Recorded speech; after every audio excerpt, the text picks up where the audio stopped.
ಕೊಪ್ಪಳ ಜಿಲ್ಲಾ ಬಚಾವೋ ಆಂದೋಲನ ಸಮಿತಿ ಹಾಗೂ ಪರಿಸರ ಹಿತರಕ್ಷಣಾ ವೇದಿಕೆ ಜಂಟಿ ಕ್ರಿಯಾ ವೇದಿಕೆ ಬಲ್ಡೋಟ ವಿಸ್ತರಣೆ ರದ್ದುಗೊಳಿಸಿ ಕೊಪ್ಪಳ, ಭಾಗ್ಯನಗರ, ಗಿಣಿಗೇರಿ, ಕನಕಾಪುರ, ಹಿರೇಬಗನಾಳ, ಕಾಸನಕಂಡಿ, ಲಾಚಂಕೇರಿ, ಕುಣಿಕೇರಿ ತಾಂಡ, ಹಾಲವರ್ತಿ ಮುಂತಾದ 20 ಗ್ರಾಮಗಳ ಕಾರ್ಖಾನೆ ಸಂತ್ರಸ್ತ 2 ಲಕ್ಷ ಜನರ ಜೀವ ಮತ್ತು ಆರೋಗ್ಯವನ್ನು ಉಳಿಸಿ ಬಲ್ಡೋಟ ಅತಿಕ್ರಮಿಸಿದ ಬಸಾಪುರ ಕೆರೆಯನ್ನು 44.35 ಎಕರೆ ಜನ ಹಾಗೂ ಜಾನುವಾರುಗಳಿಗೆ ಮುಕ್ತಗೊಳಿಸಿ ತುಂಗಭದ್ರಾ ನದಿ ಹಾಗೂ ಜಲಾಶಯವನ್ನು ವಿಷಗೊಳಿಸಿರುವ ಕಾರ್ಖಾನೆಗಳನ್ನು ತಕ್ಷಣ ಸೀಜ್ ಮಾಡಿ ಬಲ್ಡೋಟ ಹಟಾವೋ, ಕೊಪ್ಪಳ ಬಚಾವೋ.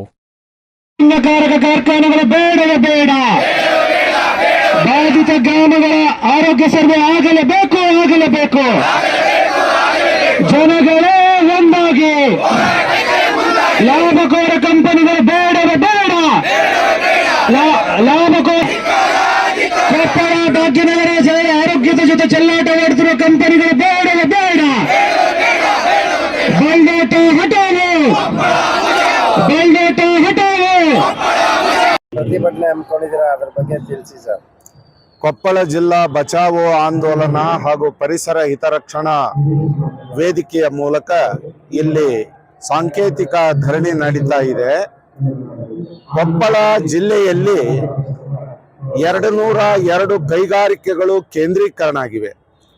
ಅದರಲ್ಲಿ ವಿಶೇಷವಾಗಿ ಬಲ್ಡೋಟ ಕಂಪನಿಯು 54,000 ಕೋಟಿ ರೂಪಾಯಿಯಲ್ಲಿ ವಿಸ್ತರಣೆಯನ್ನು ಮಾಡಬಯಸಿದೆ.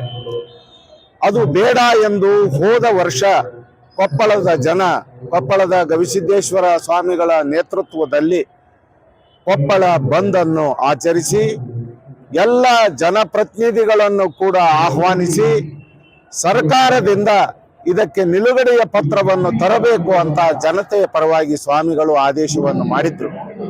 ಆದರೆ ಜನಪ್ರತಿನಿಧಿಗಳು ಆ ಕೆಲಸವನ್ನು ಮಾಡಿಲ್ಲ. ಆ ಕಾರಣಕ್ಕಾಗಿ ಈ ವರ್ಷವೂ ಕೂಡ ಫೆಬ್ರವರಿ 24ರಂದು ನಾವು ಇನ್ನೊಂದು ಬಂದ್ ಕರೆಯನ್ನು ಕೊಪ್ಪಳ ಜಿಲ್ಲಾ ಬಚಾವೋ ಆಂದೋಲನ ಹಾಗೂ ಪರಿಸರ ಹಿತರಕ್ಷಣಾ ವೇದಿಕೆಯ ಮೂಲಕ ಮಾಡಿ ಸರ್ಕಾರಕ್ಕೆ ಒತ್ತಾಯವನ್ನು ಮಾಡಿದ್ದೇವೆ. ನಮ್ಮ ಬೇಡಿಕೆಗಳು ಹೀಗಿವೆ.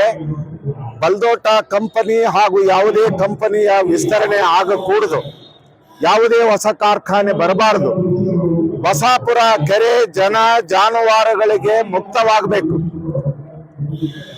ಗಿಣಿಗೇರಿ, ಅಲ್ಲಾನಗರ, ಬಗನಾಳ, ಕಾಸನಕಂಡಿ 20 ಗ್ರಾಮಗಳ ಆರೋಗ್ಯದ ಸರ್ವೆ ಇಂಡಿಯನ್ ಮೆಡಿಕಲ್ ಕೌನ್ಸಿಲ್ನಿಂದ ಆಗಬೇಕು. ಆ ಭಾಗದ 20 ಹಳ್ಳಿಗಳ ಪರಿಸರದ ಸರ್ವೆ IIIC ಆಗಬೇಕು. ತುಂಗಭದ್ರಾ ಕಾರ್ಖಾನೆಗೆ ಸೇರ್ತಕ್ಕಂಥ ಮಾಲಿನ್ಯದ ನೀರು ಕಾರ್ಖಾನೆಗಳಿಂದ ಸೇರ್ತಾ ಇರೋದ್ರಿಂದ ಅದನ್ನು ಸರ್ಕಾರ ತಡೆಗಟ್ಟಬೇಕು. ಮತ್ತು ಊರ ಚರಂಡಿ ನೀರು ಕೂಡ ಸೇರಿ ಲಕ್ಷಾಂತರ ಜನರ ಕುಡಿಯುವ ನೀರು ಬಹಳ ಒಂದು ದೊಡ್ಡ ಸಮಸ್ಯೆಯಾಗಿದೆ. ಅದನ್ನು ಸರ್ಕಾರ ತಡೆಗಟ್ಟಬೇಕು.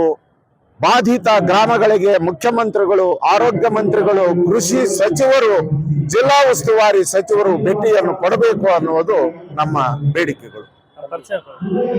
ಅಲ್ಲಂಪ್ರಭು ಬೆಟ್ಟದೂರು, ಪ್ರಧಾನ ಸಂಚಾಲಕ, ಕೊಪ್ಪಳ ಜಿಲ್ಲಾ ಬಚಾವೋ ಆಂದೋಲನ ಹಾಗೂ ಪರಿಸರ ಹಿತರಕ್ಷಣಾ ಜಂಟಿ ಕ್ರಿಯಾ ವೇದಿಕೆ. ಸರ್, ಏನಿವತ್ತು ಪ್ರತಿಭಟನೆ ಹಮ್ಮಿಕೊಂಡಿದ್ದೀರಾ, ಅದರ ಮೂಲ ಉದ್ದೇಶ? ನಮಸ್ಕಾರ, ನಾನು ಮಂಜುನಾಥ್ ಗೊಂಡಬಾಳ್ ಅಂತ, ಜಂಟಿ ಕ್ರಿಯಾ ವೇದಿಕೆ ಸಂಚಾಲಕ. ನಾವೀಗ ಕೊಪ್ಪಳದಿಂದ ಈ ಫ್ರೀಡಂ ಪಾರ್ಕಿಗೆ ಹೋರಾಟಕ್ಕೆ ಬಂದಿದ್ದೀವಿ. 144 ದಿನಗಳಿಂದ ಕೊಪ್ಪಳದಲ್ಲಿ ಅನಿರ್ದಿಷ್ಟಾವಧಿ ಧರಣಿಯನ್ನ ಬಲ್ಡೋಟ ವಿರೋಧ ಹಾಗೂ ಇತರೆ ಕಾರ್ಖಾನೆಗಳಿಂದ ಏನ್ ಸಮಸ್ಯೆ ಆಗ್ತದೆ ಆ ಸಮಸ್ಯೆಯನ್ನ ನಿವಾರಿಸಬೇಕು ಅನ್ನುವಂತ ಹೋರಾಟವನ್ನ ಈಗ ಹಮ್ಮಿಕೊಳ್ಳಲಾಗಿದೆ.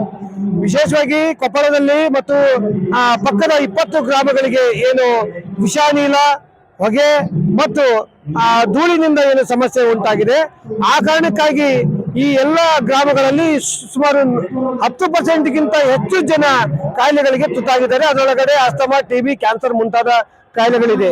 ಯಾವುದೇ ಒಂದು ಗ್ರಾಮ, ನಗರ 1%ಗಿಂತ ಕಡಿಮೆ ಒಂದು ಕಾಯಿಲೆಯಿಂದ ಬಾಧಿತ ಆಗಿದ್ರೆ ಮಾತ್ರ ಅದು ಸುರಕ್ಷಿತ ಆರೋಗ್ಯ ಊರು ಅಂತ ಹೇಳಿ ಕರೀಲಿಕ್ಕೆ ಸಾಧ್ಯ ಆಗುತ್ತೆ. ಆದ್ರೆ 10%ಗಿಂತ ಜಾಸ್ತಿ ಒಂದು ರೋಗ ರುಜಿನಗಳನ್ನ ಸರ್ಕಾರ, ಜಿಲ್ಲಾಡಳಿತ ಮಾಡಿದಂತ ಆರೋಗ್ಯ ಸರ್ವೆಯಿಂದನೇ ಈಗ ಗೊತ್ತಾಗಿರುವಂತದ್ದು. ಅದಕ್ಕಿಂತ ಹೆಚ್ಚಿದೆ ಅನ್ನುವಂಥದ್ದು ಗ್ರಾಮಗಳ ಒಂದು ಆರೋಪವಾಗಿದೆ. ಆದ್ದರಿಂದ ನಾವು ತುರ್ತಾಗಿ ಈ ಎಲ್ಲ ಸಮಸ್ಯೆಗಳಿಗೆ ಈಡೇರಿಸಬೇಕು ಅಂತ ಹೇಳ್ಬಿಟ್ಟು ಸರ್ಕಾರವನ್ನು ಒತ್ತಾಯ ಮಾಡಿ ಇವತ್ತು ಸಾಂಕೇತಿಕ ಧರಣಿಯನ್ನ ಫ್ರೀಡಂ ಪಾರ್ಕ್ ಅಲ್ಲಿ ಹಮ್ಮಿಕೊಂಡಿದ್ದೀವಿ. ಈಗ ಕೊಪ್ಪಳದಲ್ಲೂ ಕೂಡ 144 ದಿನದ ಅನಿರ್ದಿಷ್ಟಾವಧಿ ಧರಣಿ ಸತ್ಯಾಗ್ರಹ ಜ್ಯೋತಿ ಕೊಂಡ್ಬಾಳ್ ಮತ್ತು ಕಾವ್ಯ ಅವರ ನೇತೃತ್ವದಲ್ಲಿ ನಡೆದಿದೆ. ಇದು ನಿರಂತರವಾಗಿ ನಡೀತದೆ ಅನ್ನುವಂತ ವಿಚಾರವನ್ನ ಸರ್ಕಾರದ ಗಮನಕ್ಕೆ ತರ್ತೇವೆ. ನಾಳೆ ಮುಖ್ಯಮಂತ್ರಿಗಳು ಒಂದು ಸರ್ವಪಕ್ಷಗಳ ನಿಯೋಗವನ್ನ ಕರೆದಿದ್ದಾರೆ. ಆ ಒಂದು ಸಭೆಯಲ್ಲಿ ಯಾವ ರೀತಿಯಾದಂತಹ ಉತ್ತರವನ್ನ ಕೊಡ್ತಾರೆ ಅನ್ನುವಂಥದ್ದನ್ನು ಕೂಡ ನಾವು ನಿರೀಕ್ಷೆಯಲ್ಲಿದ್ದೇವೆ. ಪರಿಹಾರ ಸಿಕ್ಕರೆ ಇಲ್ಲಿಗೆ ಮುಕ್ತಾಯಗೊಳ್ತದೆ, ಪರಿಹಾರ ಸಿಗದೆ ಇದ್ರೆ ಈ ಹೋರಾಟ ಇನ್ನೂ ನಿರಂತರವಾಗಿರ್ತದೆ ಅನ್ನುವಂಥ ಎಚ್ಚರಿಕೆಯನ್ನು ಕೊಡ್ತೇವೆ. ನಾನು ಮಂಜುನಾಥ್ ಗೊಂಡವಾಳ್ ಅಂತ, ಪರಿಸರ ಹಿತರಕ್ಷಣಾ ವೇದಿಕೆ ಹಾಗೂ ಜಿಲ್ಲಾ ಬಚಾವ್ ಆಂದೋಲನ ಸಮಿತಿಯ ಸಂಚಾಲಕ.